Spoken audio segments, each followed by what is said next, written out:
Hi everyone, it's Andrea at Sewspire.com. I just finished recording the next two segments in our three-part large camera bag tutorial, and I could not wait to show you how this beautiful bag turned out. I already have my camera inside and I'm headed home to get my additional lenses and tuck those inside. And so it really did turn out beautiful. I hope you'll join me this coming Tuesday at 2 p.m. Eastern Time on YouTube to learn how to sew the interior, and the following week to learn how to assemble the exterior of this pretty bag. Hi everyone, I hope you're doing well. Today I am here with part 2 of our ongoing large padded camera bag tutorial. In last week's video, I went over all the pattern measurements, how I cut those out, and how I prep the material and all the supplies and notions that you're going to need for this project. So today we are going to sew with this fabulous new foam that we cut out last week, and we are going to craft the interior of the camera bag. So the first thing that you need to do when you're working with this new foam is adjust your stitch length to 5. That will allow the fabric to move through the machine with ease. So even though this looks really thick, the presser foot will squish it down, and then the stitches will hold the fabric to the new foam, but the foam will regain its thickness there and protect the camera very well. So what you want to do is center one of your small cuts of new foam on one of your side panels, and it is very important that it be centered, because otherwise if it shifts, you're going to have a hard time turning over those edges when we fit the interior into the exterior. And for any of you who are joining us mid-project, I have a full step-by-step PDF tutorial for you with all the pattern measurements and very concise written instructions. I will link to that down in the notes. And while you're in the pattern shop, check out some of the other design boards and PDFs that I offer. You might find something else that you're interested in. So once you get your new foam centered, then you're going to position that up on the machine deck, and you want to start sewing from the top of the fabric, and you just kind of use your hands to press that foam down as it starts to onboard the foam.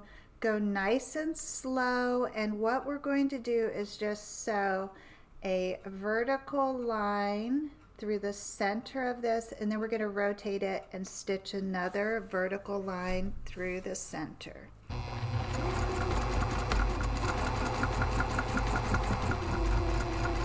And see there, it just went right up on that foam, no problem.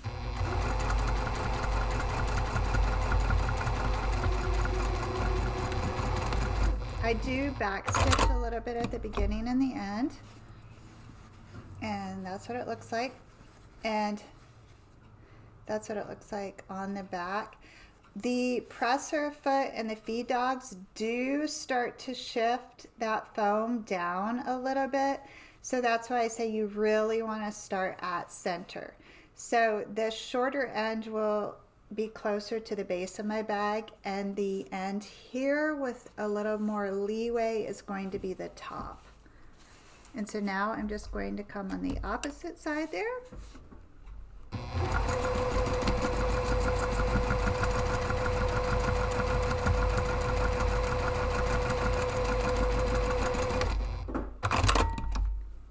And I stitched a nice X right through the center of that, and that's what it looks like. And so now I want to repeat that process for the second side. And I'm going to see if I could do a little better job keeping that foam right in the center.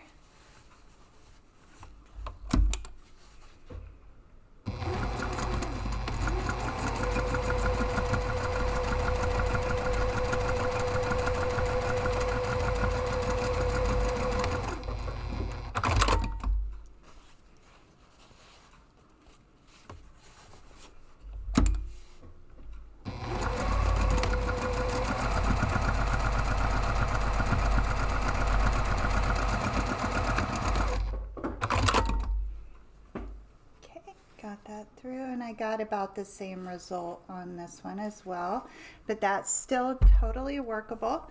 Now I want to work with the front, the back, and the base of the interior, and these are longer cuts of the new foam, and I'm just going to position those on each of those panels at center, and I'll show you about what that looks like there. And I'm going to stitch 3 vertical lines across these longer panels to hold those in place.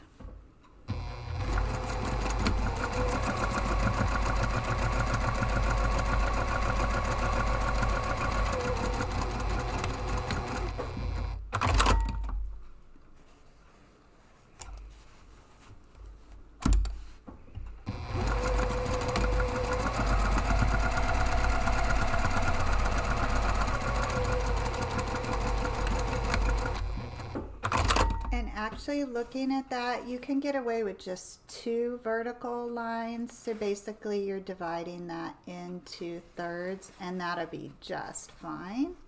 So I'm going to repeat that for the remaining 2 long interior panels.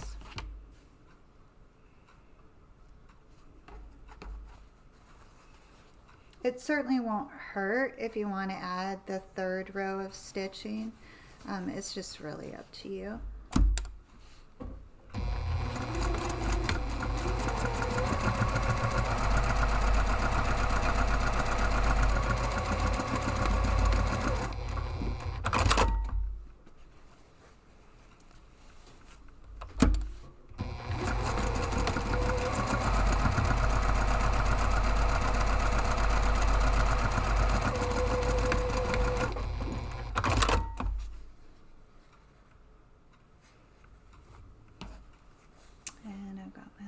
One here.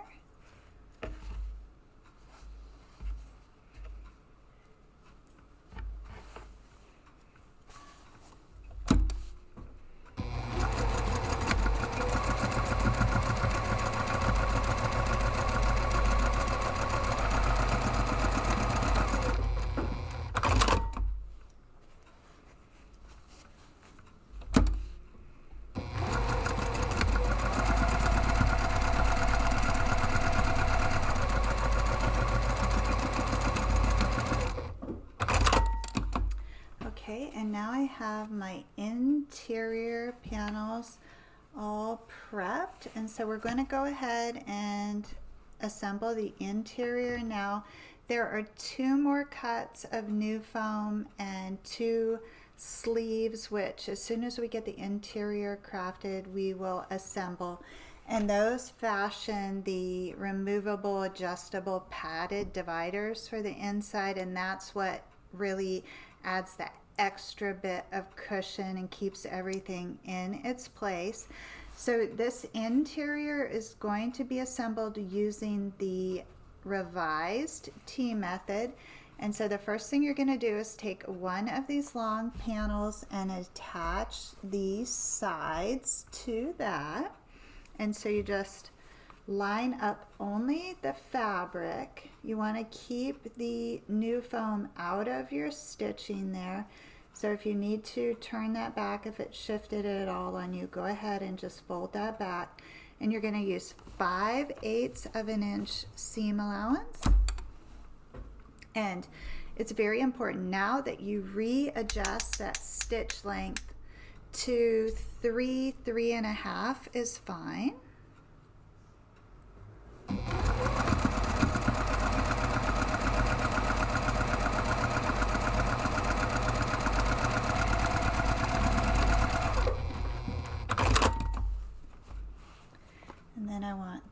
attach the opposite side.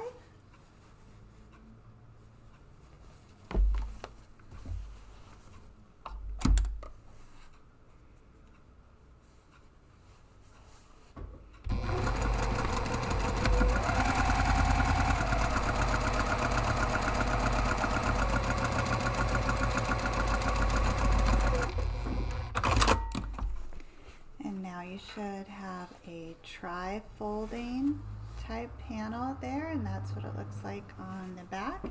And so you can set that aside for just a moment. Then you want to take the remaining 2 long panels and pay attention if one of them has a shorter side, like there's more fabric at the top or the bottom. Put the part that has the least fabric towards the base there, so that's basically where you would join the seams, all right? Because you want to get as much fabric as possible towards the top of this so it's nice and easy to fold that fabric over. And so I'm just going to join those 5/8 of an inch.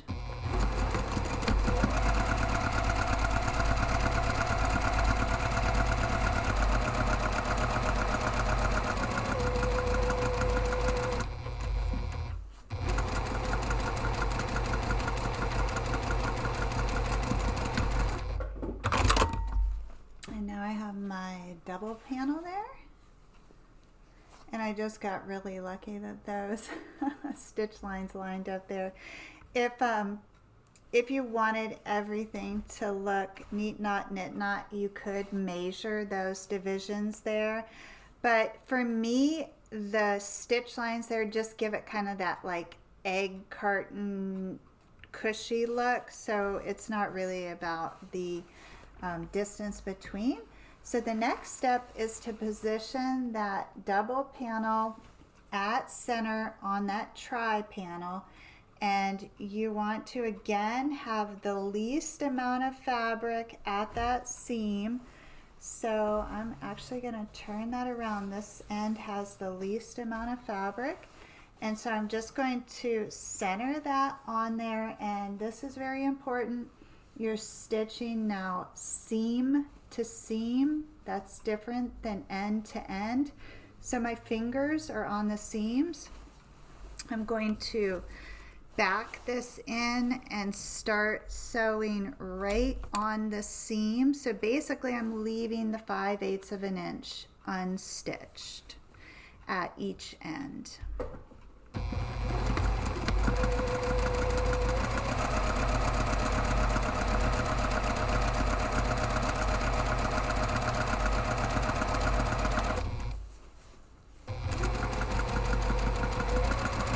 And then I'm coming up on that seam and I'm going to stop right on the seam and back stitch just a bit.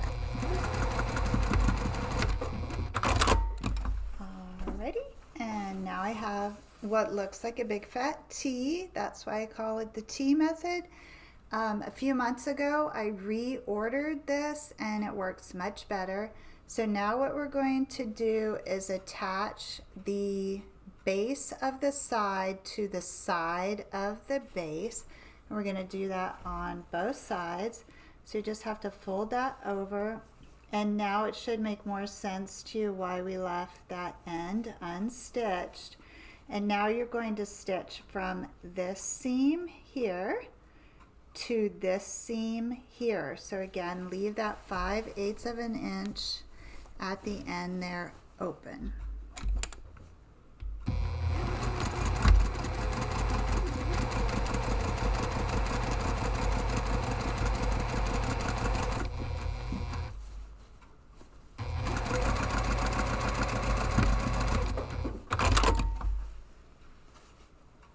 And here, because of that foam, sometimes that will shift a little bit. If it gets too close to that fabric, just go ahead and turn it so you can see where you want to stitch and run a second row of stitching.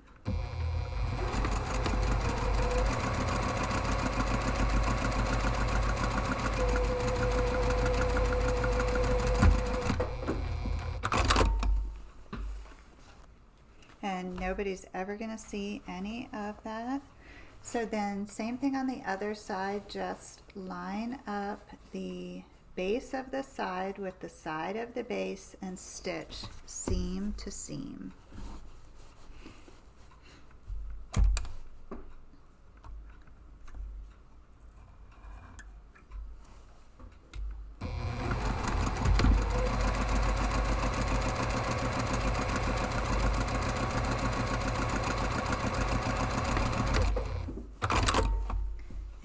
Did a much better job with that one.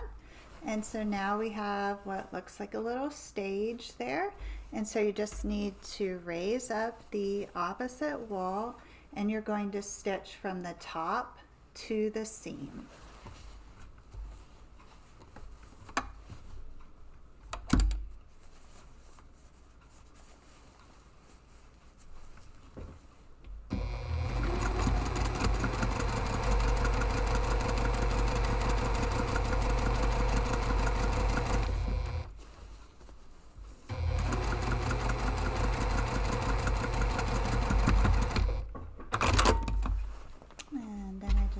One more side there.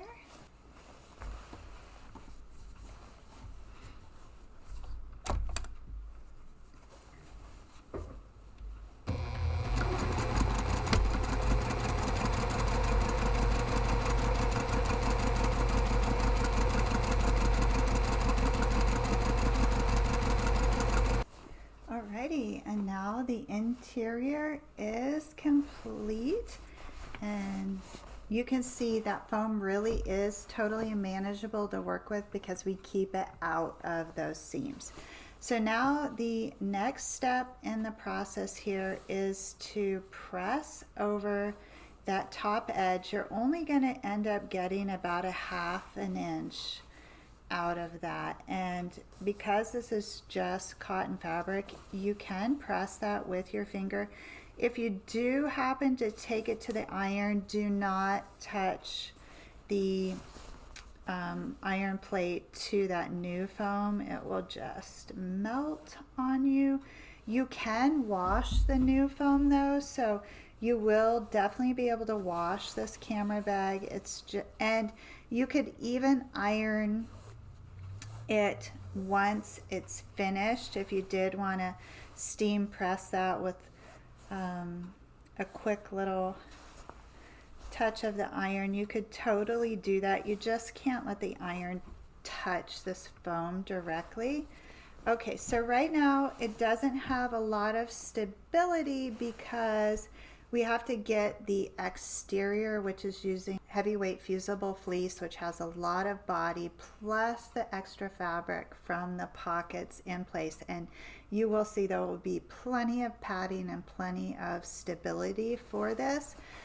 In addition to these inserts, which we're going to craft next, everything all combined adds a lot of stability to this bag. So the inserts are basically sleeves. You're going to fold that fabric in half, and then using 3/8 of an inch seam allowance, just go ahead and run 2 rows of stitching down each long end. And then you're going to turn that around. Poke out the corners. Your hand will probably fit inside of there, but if not, just use one of those turning sticks to poke out the corners, and that's what you should have. And then you should be able to insert your foam right inside of there. And so what I do is I kind of fold it in half, and then like putting on a sock, just get that foam down to the end. And once I know it's at the end, then I hold it and pull that sleeve up over that. And then once the sleeve is fully extended, then you can kind of press and knead that foam until it lays nice and flat.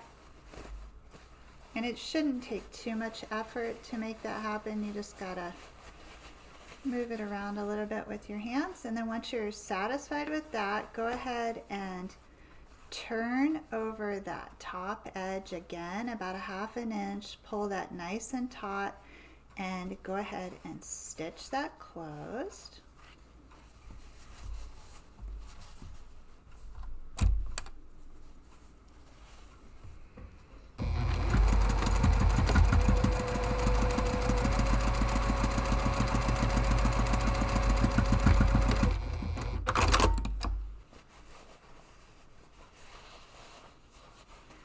And that's what the divider looks like. You're going to repeat that for your second divider. And then the way the dividers sit inside of that interior is like this. And you fold them both in a U, and then they butt up against each other. And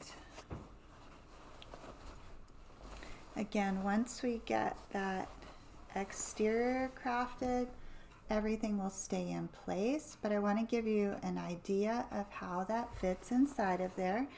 And so next week when you join me, we are going to finish this project. We're going to craft the exterior, which has 3 slip pockets and 2 elasticized pockets. We're going to craft the flap closure and the adjustable messenger strap, and then we will fit that all together, and you will have an absolutely gorgeous, totally functional camera bag that is completely custom designed and made. So if you have any photographers in your life, they are going to absolutely love this gift. So really keep that in mind. It also makes a lovely gift for anyone getting married or that has children as well. So basically any mom who's taking pictures of her kids would really appreciate this bag. So I will see you then. I want to thank everybody for spending this time in the sewing room with me. As always, it's an absolute pleasure to sew with you, and I am so grateful for your continued interest and support of the channel. Don't forget, I have a step-by-step PDF tutorial for this, which I'll link to down in the notes. In addition, I'll put some other links where you can find me over on my blog and the Patreon group. All right, so I hope you have a beautiful week. Thank you so much, and as always, please know the creative genius in me will be celebrating the creative genius in you. We'll see you soon.